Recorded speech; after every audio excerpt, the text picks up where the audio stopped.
Mes chers collègues, avec beaucoup d'émotion, vous vous en doutez, je voudrais vous remercier très sincèrement pour votre confiance qui m'honore, mais qui surtout m'oblige.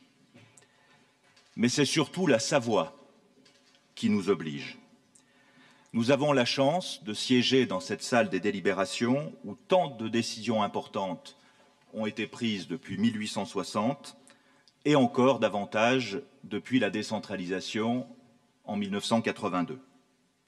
Et nous n'entendons pas conjuguer nos compétences au passé, mais au futur.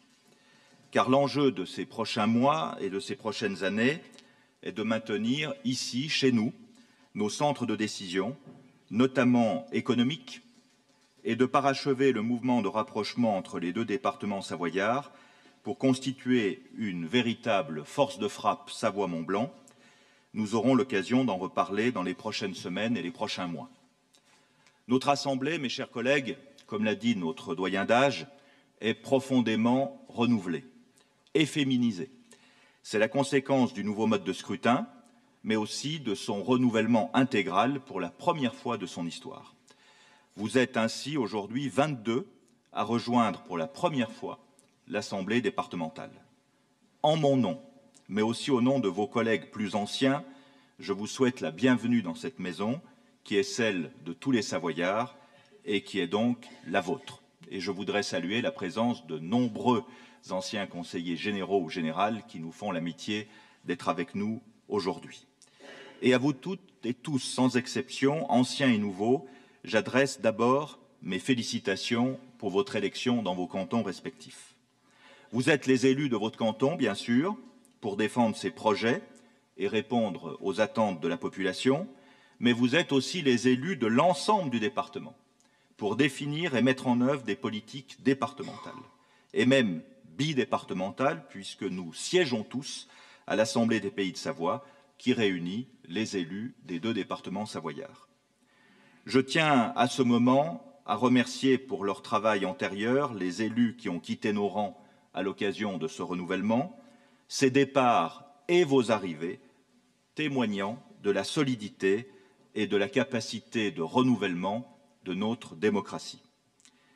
La féminisation de nos assemblées départementales monopolise à juste titre l'attention des observateurs, mais ce renouvellement intégral a aussi rajeuni notre Assemblée. Ce rajeunissement ainsi que votre arrivée, mesdames, sont deux atouts qui vont donner un nouveau souffle à notre institution et je m'en réjouis. C'est d'autant plus important que nous ouvrons cette nouvelle mandature avec plusieurs défis majeurs à relever. Il y a un an, presque jour pour jour, les départements ont été sans procès condamnés à disparaître, car désignés avec certitude comme la couche en trop du millefeuille territorial et comme une strate inutile et coûteuse, vouée aux gémonies par les sachants qui se multiplient dans la presse, dont les affirmations sont d'ailleurs d'autant plus péremptoires qu'ils sont éloignés du terrain. Et il s'en est suivi un an de multiples annonces, contre-annonces, un an de projets, de contre-projets, pour finalement aboutir aujourd'hui, nous dit-on, au maintien des départements et à la redécouverte de leur rôle déterminant de coordinateur de l'action publique locale. Cette posture reste bien sûr à confirmer lors de la deuxième lecture de la loi NOTRe, portant nouvelle organisation territoriale de la République, qui suscite et mobilise toute notre vigilance. Mais nous en sommes conscients, mes chers collègues, l'image des départements a été considérablement abîmée, je dirais même esquintée, gratuitement et inutilement par toute cette improvisation.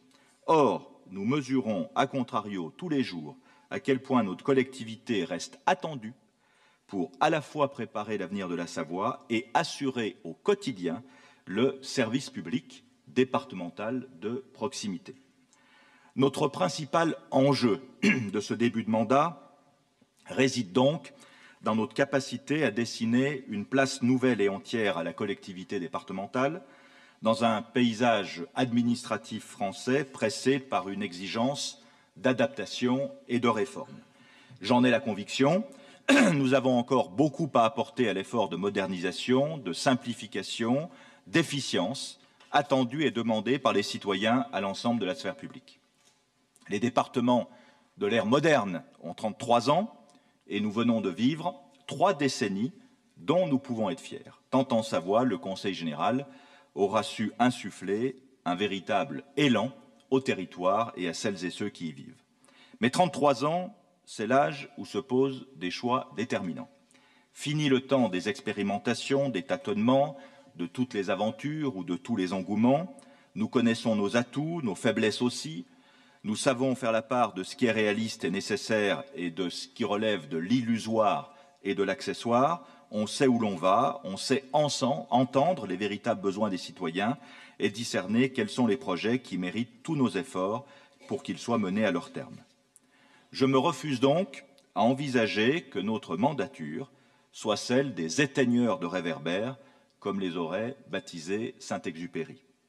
La Savoie a pour cela une chance inouïe que nous ne mesurons pas toujours, une identité alpine profondément ancrée dans le réel, qui lui donne une légitimité, une force et un rayonnement naturel.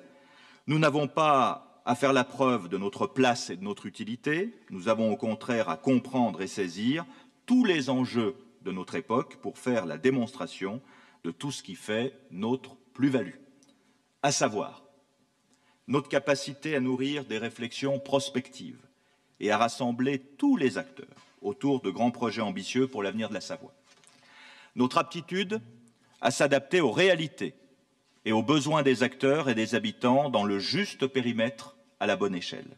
Et notre faculté à mobiliser les professionnels pour apporter dans la proximité les réponses sociales, techniques, administratives destinées à participer au mieux vivre pour chacun. En Savoie, et demain en Savoie-Mont-Blanc, il n'y a pas de place pour le doute. L'échelon départemental est à l'évidence l'incontournable maillon entre la très grande région Auvergne-Rhône-Alpes et le bloc communal. Pas question de renoncer à ce rôle de connecteur, d'aménageur du territoire et d'espace de projet. Les Savoyards comptent bien trop sur nous et nous attendent pour montrer une fois de plus dans notre histoire nos facultés à prendre de l'avance. On voudrait remettre en cause notre légitimité, soyons encore meilleurs et portons au plus haut nos valeurs pour démontrer ce qu'est notre valeur ajoutée. Le défi que nous devons relever dans ce mandat est moins de savoir ce que nous sommes et encore moins de laisser à d'autres le droit d'en décider, mais plutôt de répondre à la question du comment. Comment entendons-nous assumer les compétences stratégiques qui sont encore les nôtres et pour longtemps? Comment mobiliserons-nous nos moyens budgétaires et humains pour conduire les grands chantiers qui nous attendent? Comment ferons-nous la preuve de notre exemplarité dans la gestion des deniers publics? Et enfin, comment saurons-nous conjuguer ce qui me semble être les 2 axes structurants de notre projet, l'ouverture et la proximité, la vision et le quotidien? Voir loin et penser large, d'une part, et être proche et agir juste, d'autre part. C'est avec cette double approche que je souhaite vous proposer maintenant quelques grands axes pour notre action.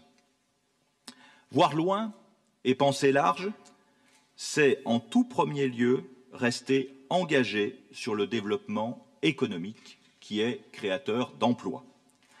Le Conseil général a été historiquement, directement à l'initiative des actions qui ont fait le développement de la Savoie, comme hier la création des stations et de Savoie Technolac, et plus récemment de l'Institut national de l'énergie solaire.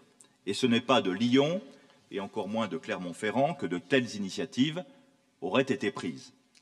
Les discussions actuelles concernant les futures compétences des départements dans le cadre de la loi NOTRe tendent à confirmer la position de la région comme collectivité chef de file dans le domaine économique.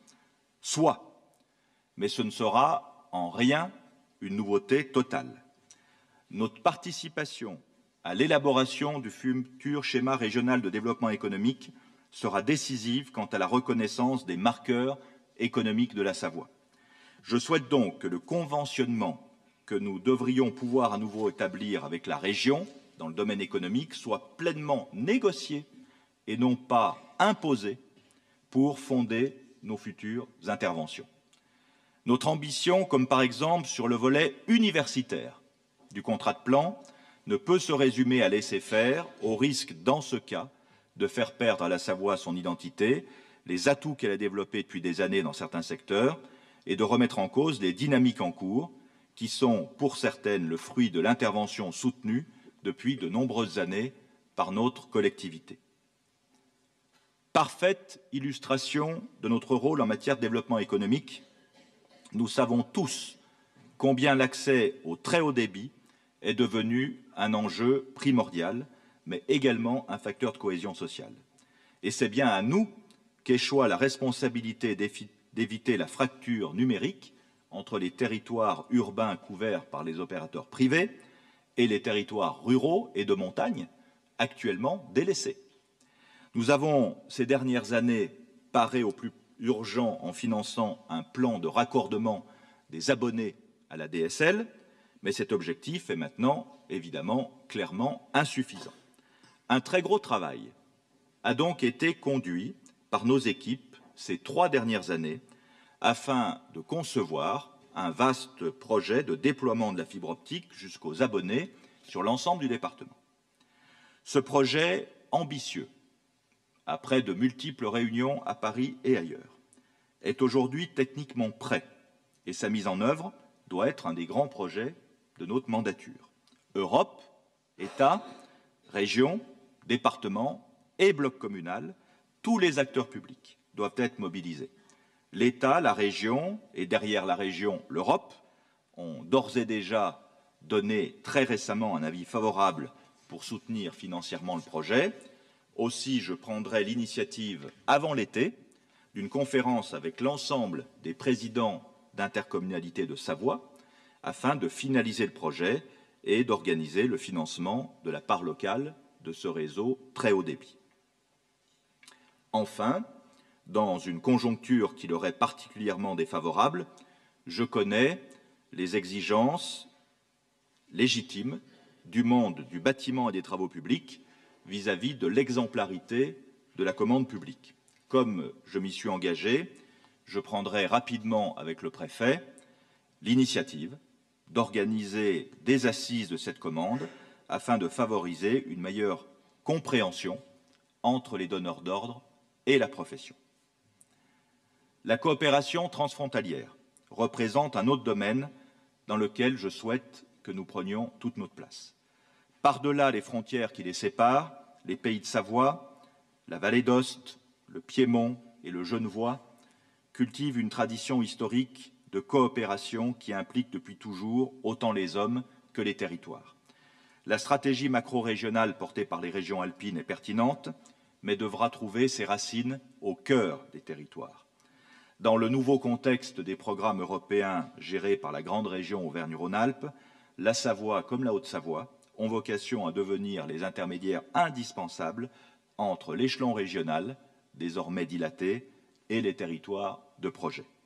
À nous donc de porter, dans ce cadre, toute la capacité d'action et d'initiative des territoires alpins qui ne sauraient en aucun cas être réduits à des espaces de massifs périphériques d'un fait urbain et métropolitain toujours plus marqué et toujours plus favorisé. Et je ne saurais évoquer nos liens historiques avec le Piémont sans dire bien sûr un mot du lancement de ce très grand projet d'aménagement qui va marquer notre mandature. Je veux bien sûr parler de la nouvelle liaison ferroviaire Lyon-Turin. Il y a tout juste un mois, les décisions de fer ont été prises par les États français et italiens. Aujourd'hui, le promoteur chargé de la construction du tronçon transfrontalier vient d'être créé. Un calendrier de lancement des travaux est donné et l'Europe est sollicitée pour financer à hauteur de 40%. Très concrètement, ce n'est donc plus un projet, mais un chantier qui démarre maintenant. La Maurienne sera le territoire le plus concerné ces prochaines années et je souhaite qu'avec les élus du territoire, nous prenions toute notre place dans l'insertion de ce grand chantier au sein de l'économie locale. Mes chers collègues, les Savoyards attendent de nous que nous voyions loin et que nous pensions large, mais aussi que nous restions proches d'eux, dans la proximité, et que nous agissions juste. la protection de l'enfance, la jeunesse, la cohésion et l'inclusion sociale, l'accompagnement de nos aînés et la place de nos concitoyens handicapés, autant d'enjeux fondamentaux pour la cohésion de notre société. Au moment où certains s'interrogent encore sur la place du département dans l'action publique, j'observe avec intérêt combien notre rôle de chef de file de ces différents domaines n'est contesté par personne. Serait-ce en raison de leur complexité ou parce que la noblesse de la tâche n'a d'égal que l'abnégation qu'elle requiert et son peu de propension à être médiatisée? Je vous laisse chacune et chacun juge de la réponse. Une chose est sûre, nous sommes fiers et mobilisés et conscients des attentes de la société à notre égard. Parmi ces priorités doit venir l'accompagnement de la jeunesse. Il nous revient d'offrir à chacun et chacune des jeunes Savoyardes et Savoyards les conditions de leur épanouissement et de leur permettre de grandir en sécurité. Nous avons la lourde responsabilité de veiller à l'avenir des adultes de demain. Je souhaite donc que notre Assemblée pose rapidement, en partenariat avec nos interlocuteurs, les fondements d'une nouvelle politique de la jeunesse, inclusive, génératrice de liens sociaux et en appui à nos compétences obligatoires dans les collèges et dans la protection de l'enfance. Ensuite, les années qui viennent seront également déterminantes pour l'accompagnement des plus âgés. En effet, la loi, encore attendue d'adaptation de la société au vieillissement, va remanier en profondeur les politiques gérontologiques. Il s'agira de soutenir toujours et encore à leur domicile les personnes en perte d'autonomie et leurs familles, en leur apportant une aide publique et en confortant les services qui les accompagnent, notamment par la formation indispensable des personnels concernés.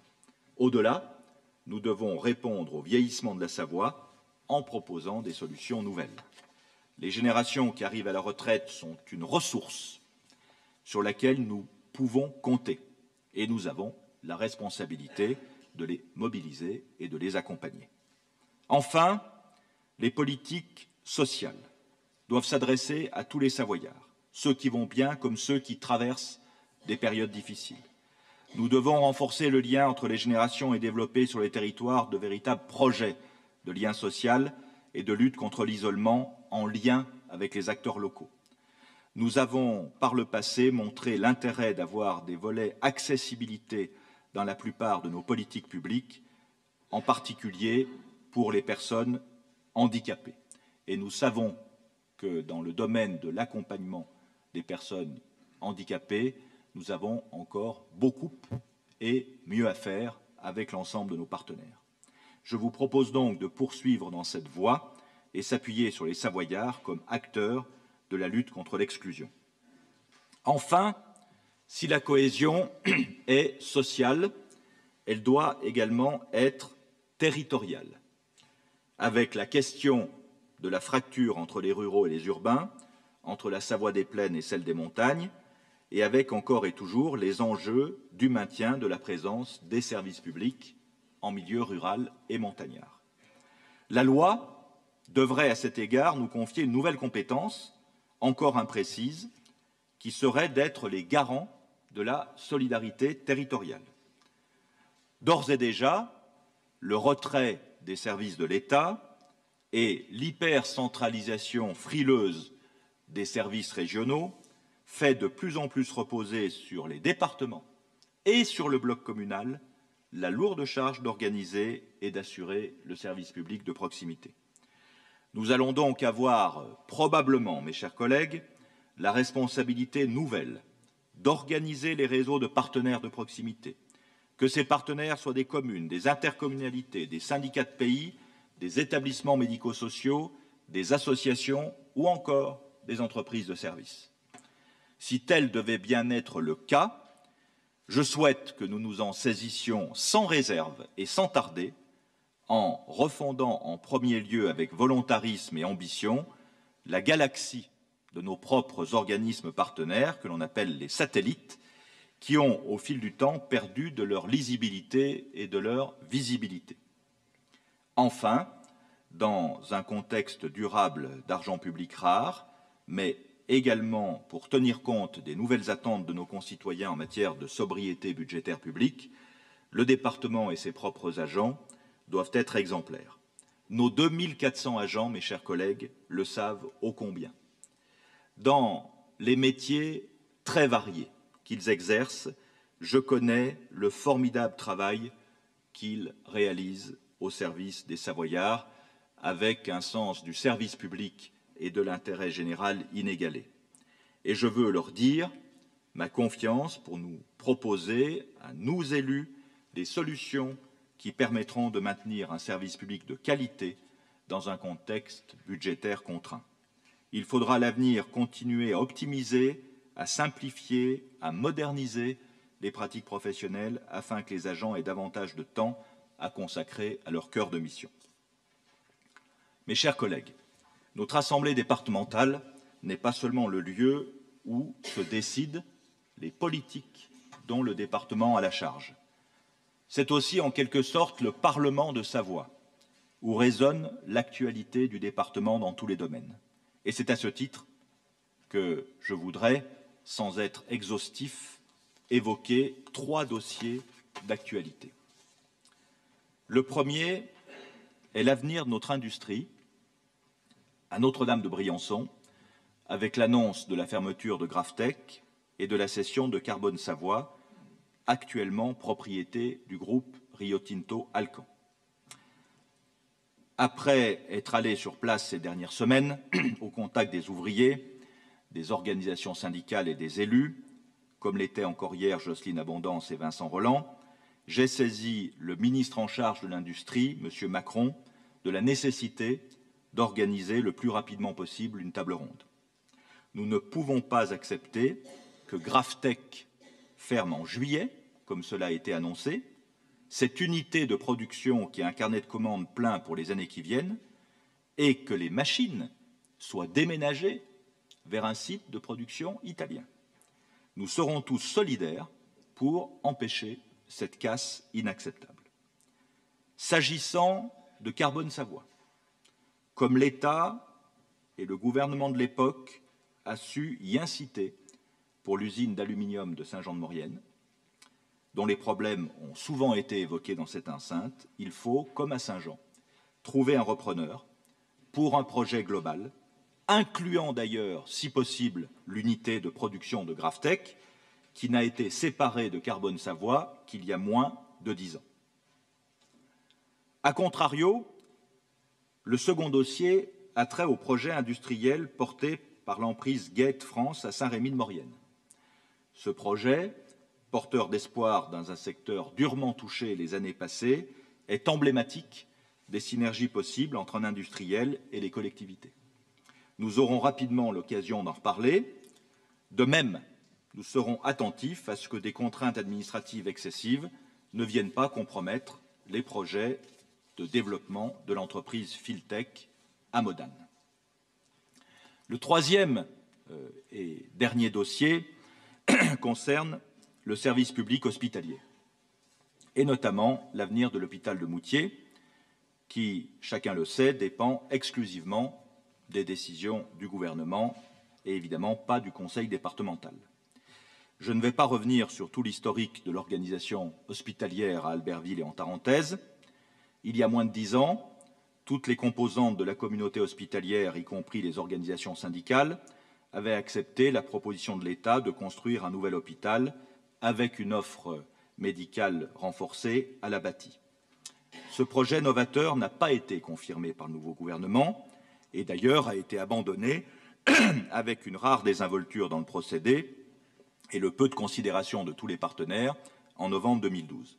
Dans ces conditions, les 2 sites d'Albertville et de Moutier doivent être maintenus, dans leur complémentarité bien sûr, mais aussi dans la plénitude des services rendus, d'abord à la population permanente et bien sûr aux touristes, dans une vallée qui est parmi les plus touristiques de France.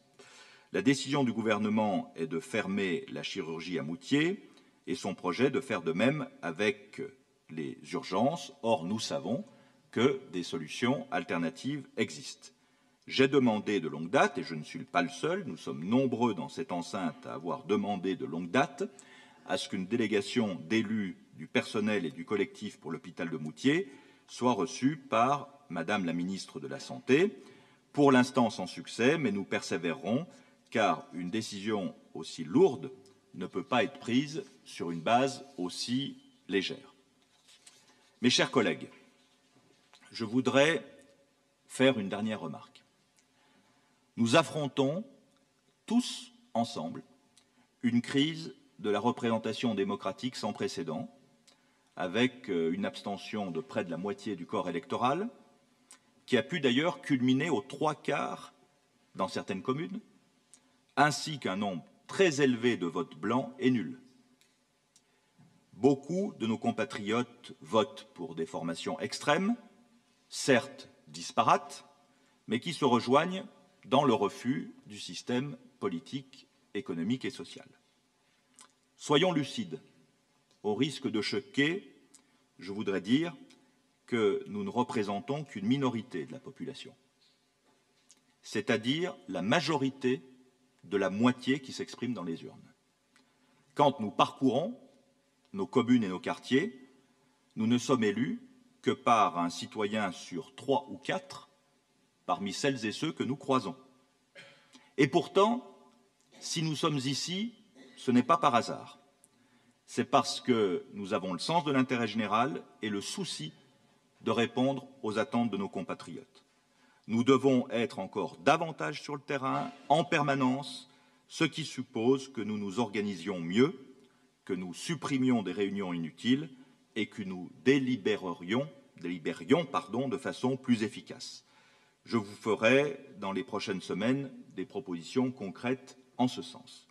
D'ores et déjà, je vous propose que nous siégions toutes et tous à la commission permanente qui se déroulera désormais une fois par mois. Il ne s'agira plus seulement de mettre en œuvre les décisions de l'Assemblée départementale, mais d'un lieu d'information et de débat entre nos 4 sessions annuelles. Mais l'action publique, mes chers collègues, c'est aussi un état d'esprit. Ne pas farder la vérité, ne pas céder à la démagogie et peut-être surtout donner le ton d'une démocratie constructive et apaisée. Depuis des lustres, nos prédécesseurs de toute sensibilité politique ont su construire un microclimat politique particulier à la Savoie, fait de respect mutuel, se refusant aux mises en cause personnelles et aux petites polémiques qui tuent la démocratie à petit feu. Le mandat qui vient de s'achever, pendant lequel le poids des forces politiques était équilibré et pendant lequel la Savoie a continué d'avancer, en a été le meilleur témoignage. Je voudrais remercier Thierry Repentin, les membres de son groupe, ainsi que les membres des autres groupes alors représentés, pour cette œuvre collective. Je crois qu'elle nous a grandis collectivement, quoi que puissent en dire parfois les atrabilaires et les sceptiques. Nous sortons d'une campagne électorale pendant laquelle, dans certains cantons, certains candidats ont enfreint cette règle d'or non écrite, mais tellement précieuse, de la vie politique savoyarde. Je leur dis avec sérénité, mais fermeté, comme le faisait Beaumarchais, qu'opposez-vous au faux jugement, à l'injure et aux clameurs? Rien. Vous l'avez compris, je fais aujourd'hui le pari que l'exigence de justice, de justesse et d'équité va prévaloir sur toutes les autres attitudes, que la cohérence des actes et des discours sera comme toujours notre marque de fabrique et que nous mettrons du sens et surtout du bon sens dans notre action. La Savoie nous attend, elle compte sur nous, la tâche est grande, nous savons que les écueils sont nombreux, mais je sais que votre motivation et vos talents sont immenses. Alors, mes chers collègues, au travail, sans tarder. Je vous remercie.